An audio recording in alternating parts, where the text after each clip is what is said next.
17 मार्च 2025 की रात का वक्त होता है। चारों तरफ गहरा सन्नाटा पसरा हुआ था। गांव में दूर दूर तक कहीं कुत्तों की भौंकने की आवाजें आ रही थी। इसी बीच एक 18 साल की लड़की अपने बेड पर सोई हुई लगातार करवट बदल रही थी।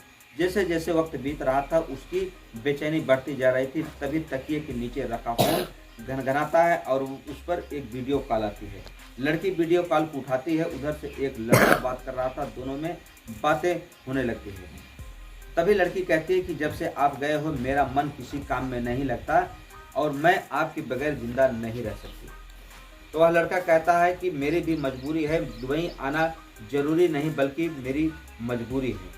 और तुम ईश्वर के लिए, खुदा के लिए ऐसी बातें ना करो, क्योंकि अगर तुम्हें कुछ हो गया तो शायद मैं जिंदा नहीं रह पाऊंगा। तभी दोनों में प्रेम भरी बातें होती है। तब वह लड़का अपनी प्रेमिका से कहता है कि मैं इसी नाते तुम्हें आने से पहले यह फ़ोन देकर आया था कि अगर जब भी तुम्हें मेरी याद आएगी, तुम्हें देखने का दिल करेगा तो मैं वीडियो कॉल पर तुमसे बातचीत कर लिया करूँगा और तुम्हारी हालचाल पूछ लिया करूँगा और इसी बहाने तुम्हें देख भी लिया करूँगा। साथ ही साथ वह लड़का यह कहता है कि तुम बहुत ही बच बचा के रहना, क्योंकि हमारे और तुम्हारे बीच में यही एक मोबाइल फ़ोन है जो कि तुम्हारी हाल चाल दे सकता है और किसी भी कीमत पर यह फ़ोन को तुम बच बचा के रखना और सबसे नज़रें छुपा करके मुझसे बातें करना। तब वह लड़की कहते हैं कि तुम्हें घबराने की ज़रूरत नहीं, आज भी मैं बहुत ही सावधान हूँ, बहुत ही सतर्क हूँ। जब भी तुमसे बात करती हूँ तो बहुत ही सावधानी पूर्वक करती हूँ और आज भी सबसे नज़रें छुपा करके ही तुमसे बात कर रही हूँ।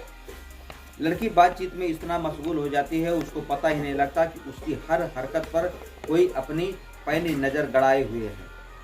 इसी बीच कोई आता है और उसके हाथों से मोबाइल छीन लेता है और छीनने के बाद जमीन पर पटक देता है।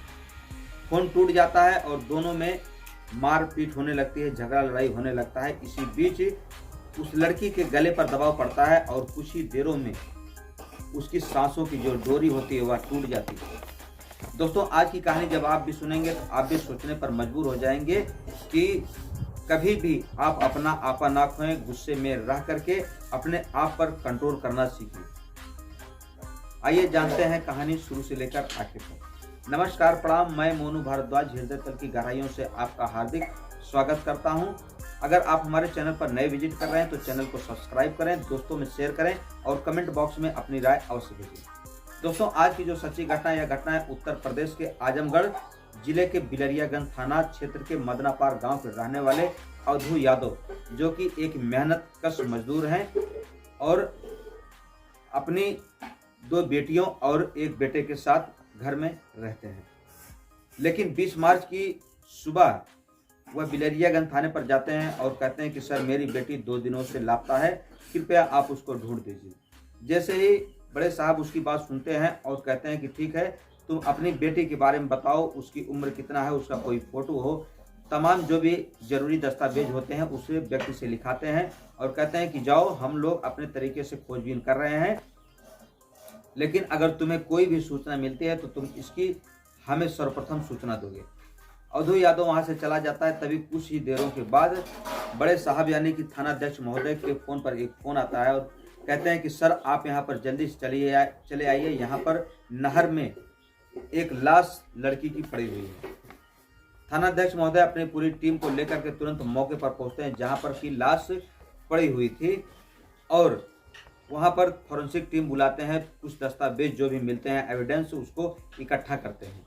तभी अवधू यादव को सूचना दी जाती है। अवधू यादव भागते हुए आता है और अपनी बेटी की लाश को देखने के बाद बिलख बिलख कर रोने लगता है, चीखने लगता है, चिल्लाने लगता है।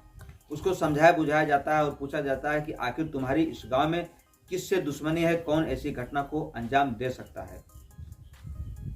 अवधू यादव कुछ बताने की स्थिति में नहीं था। तभी पुलिस की जो टीम होती है अपने तरीके से खोजबीन करने में जुट जाती है कि इस लड़की की हत्या कहीं और की गई है, लेकिन लाश को यहाँ पर डंप किया गया है। अपने जो भी खुफिया एजेंसियों के माध्यम से पुलिस की टीम जांच पड़ताल कराती है। तभी गांव वालों के माध्यम से पता चलता है कि यह लड़की 3 साल से एक लड़के से प्रेम करती है जिसका नाम मुदस्सिर होता है, जो कि मुस्लिम समुदाय से आता है। लेकिन मुदस्सिर 6 मार्च 2025 को दुबई चला गया था। तभी से यह लड़की काफ़ी बेचैन रहती है।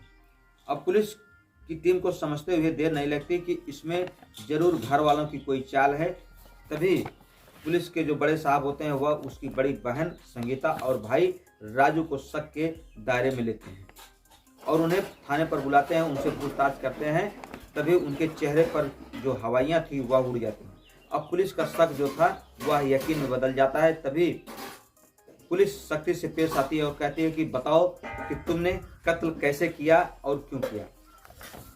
तब जो अनीता थी उसकी बड़ी बहन बताते हैं कि दरअसल सर, ये जो मेरी बहन अनीता है इसका लगभग 3 साल से ही एक लड़का जो कि मुस्लिम समुदाय का मुदस्सिर नाम का है उससे इसका प्रेम प्रसंग चल रहा था, जिससे कि हमारे गांव में, समाज में, हमारे परिवार में काफ़ी थू हो रही थी, काफ़ी बदनामी हो रही थी। हम लोग काफ़ी परेशान थे, इसको समझाने बुझाने का बहुत प्रयास किए लेकिन यह समझने को राजी नहीं थी।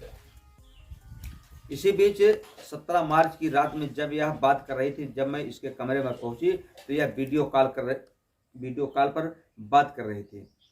मैं इसके फ़ोन को छीन रही थी और फ़ोन छीना झपटी में नीचे गिरता है और टूट जाता है। तभी मैं अपने गुस्से पर काबू नहीं कर पाती और इसके गले को दबा देती हूँ।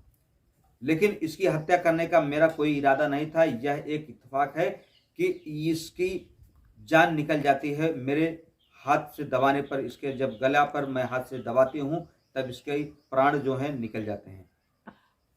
अब 19 मार्च की रात को तभी हम दोनों भाई बहन मिल करके इस लाश को ठिकाने लगाने की सोच रहे थे, क्योंकि लाश को छुपाए हुए 2 दिन बीत गए थे और घर में बदबू फैल रही थी। 19 मार्च की रात को हम दोनों भाई बहन बाइक पर ले करके आते हैं और नहर में लाश को डंप करके चले जाते हैं। पुलिस के सामने दोनों भाई बहन ने अपना जुर्म कबूल कर लिया और पुलिस की टीम उन दोनों भाइयों के ऊपर हत्या करने और लाश को छुपाने के जुर्म में जेल भेज दिया। अब दोनों भाई बहन सलाखों के पीछे हैं पूरी जिंदगी। उनको यह पछतावा रहेगा कि हमने अपनी सगी बहन की हत्या कर दी है। दोस्तों, वैसे आप इस कहानी के बारे में क्या कहना चाहेंगे? कमेंट बॉक्स में अपनी राय अवश्य भेजें कि उन लोगों ने सही किया या गलत किया, यह अवश्य लिखें। कि यह एक इत्तेफाक हादसा था, आप जरूर बताएं। दोस्तों, हमारी कहानी कहने का उद्देश्य किसी के दिल को ठेस पहुंचाना नहीं, बल्कि आपको सतर्क करना, आपको जागृत करना है। मिलते हैं हम आपसे अगले वीडियो में। तब तक के लिए आप अपना ख्याल रखें। जय हिंद, जय भारत, हर हर महादेव।